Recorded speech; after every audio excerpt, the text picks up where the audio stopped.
नमस्कार मित्रांनो. So basically जसं मी बोललो मग अशा व्हिडिओमध्ये की खूप म्हणजे इकडे पाणी भरलेलं होतं आणि त्याच्यामुळे 7 दिवस मी घरी होतो.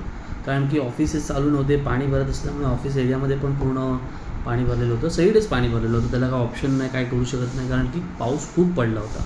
पण ह्याच्यामध्ये सांगण्यासारखी एक गोष्ट आहे की काही लोकं म्हणजे जे असे मला खूप जण विचारत असतात की तू बरा आहे, तू बिझनेस केलास, तू खूप चांगलं काम करतो आहे किंवा तू बिझनेस करतो आहेस, जॉबचं काय आज आहे उद्या आहे असं करतात.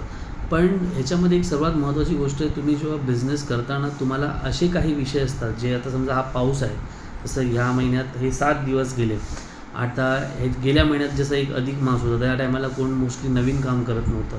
तर तुमच्या तुम्हाला हे पण एक फेस करावं लागेल. जॉबला तुम्हाला एक 30 दिवस काम करतं आणि 1 तारीखला तुम्हाला पगार भेटतो, म्हणजे तुम्हाला तो प्रॉब्लेम नाही आहे. तुमचं EMIs वगैरे सगळं टाईमवर जातं. पण बिझनेस करताना तुम्हाला ह्या गोष्टी लक्षात ठेवाव्या लागतात, की जर माझा हा बिझनेस चालला नाही, समजा 12 महिन्यामधून जर 2 ते 3 महिने किंवा 1-2 महिने तुमचे असे स्लॅक गेले, ज्याच्यामध्ये काहीच तुमचा बिझनेस चालला नाही, तर तुम्हाला ते मॅनेज करता आले पाहिजे. ते खूप कठीण काम आहे. जॉबमध्ये तुम्हाला एक सवय लागलेली असते, की मी 30 दिवस काम केलं, 1 तारखेला पगार आला. पण कधी-कधी असं होतं, की 30-30 काय 60-60 दिवस पण काही बिझनेस होत नाही. सो आता तुम्ही भलेही तुम्हाला असं वाटत असेल, की हा स्वतःचा बिझनेस आहे काय, पण त्याची प्लॅनिंग तुमच्याकडे एव्हरी टाईम म्हणजे बिझनेसमध्ये तुम्हाला बी प्लॅन असलाच पाहिजे, नाहीतर तो सक्सेस तेवढी तुम्हाला भेटत नाही. सो हेच मला तुम्हाला सांगायचं होतं, कारण खूप लोकं मला याच्यासाठी विचारत होते, की अशा टायमाला तुम्ही काय म्हणून विचार करता?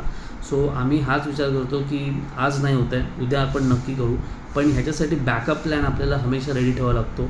तेव्हाच जाऊन आपण बिझनेसमध्ये सर्व्हाईव्ह करतो. अदरवाईज तुम्ही सर्व्हाईव्ह करू शकत नाही.